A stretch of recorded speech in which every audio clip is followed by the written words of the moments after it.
Assalamualaikum warahmatullahi wabarakatuh. Perkenalkan, nama saya Hikmatul Jawahiro dengan NIM 206180100 dan teman saya dengan nama Ika Wahyu Septiana, NIM-nya itu 206180101. Kami akan menjelaskan tema di etika manajemen.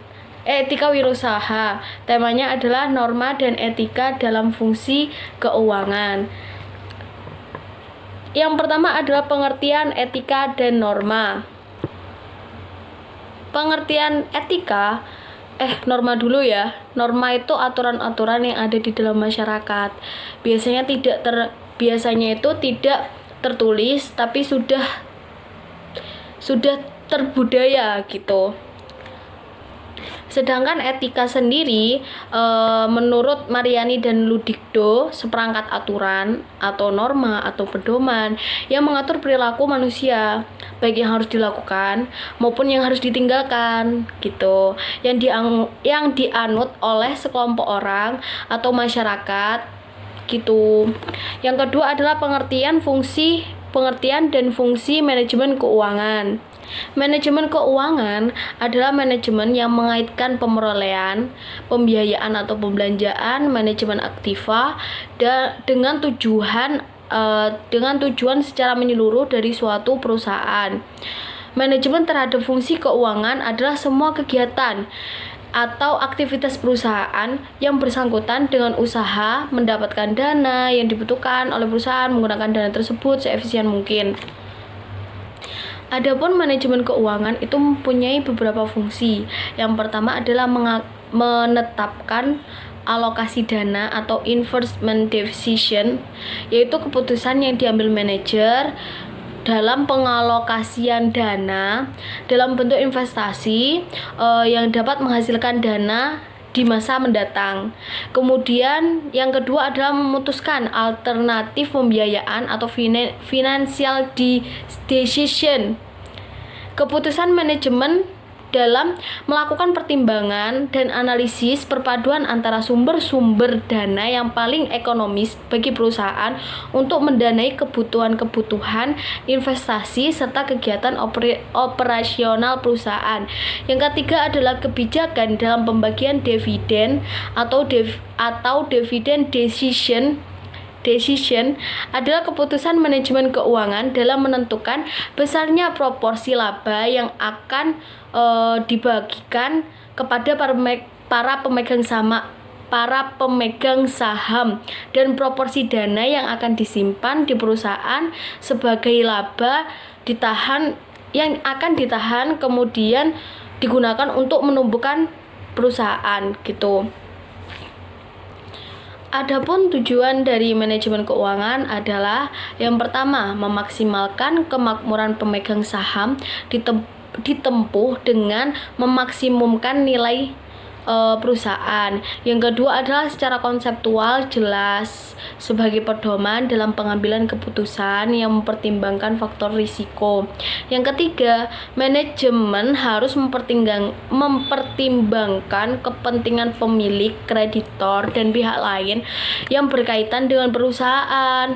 Kemudian memaksimalkan kemakmuran pemegang saham lebih menekankan pada kas daripada laba bersih dalam pengertian akuntansi.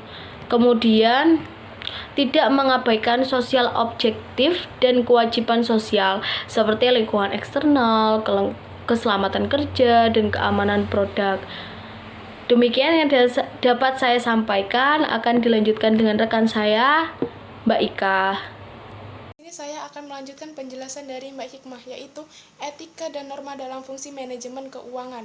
Manajemen keuangan ini berhubungan dengan penganggaran.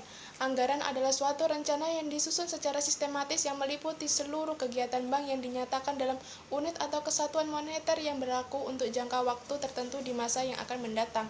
Anggaran ini berkaitan dengan manajemen keuangan yang berkaitan dengan waktu realisasi, maka biasanya disebut dengan rencana keuangan atau budgeting.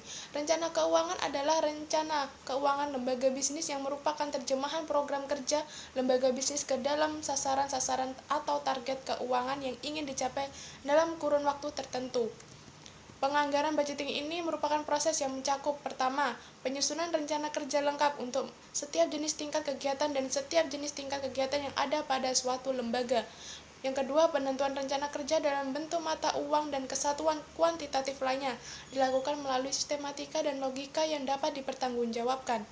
Yang ketiga yaitu rencana kerja masing-masing dari setiap kesatuan usaha satu sama lain atau keseluruhan harus dapat berjalan dengan serasi. Yang keempat, penyusunan rencana kerja perlu adanya partisipasi dari seluruh tingkatan manajemen sehingga pelaksanaan anggaran merupakan tanggung jawab seluruh anggota manajemen.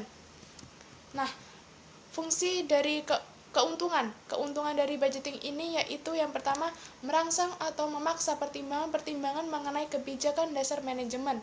Yang kedua, membutuhkan organisasi yang mantap, pembagian tanggung jawab yang jelas dan tetap pada tiap bagian manajemen.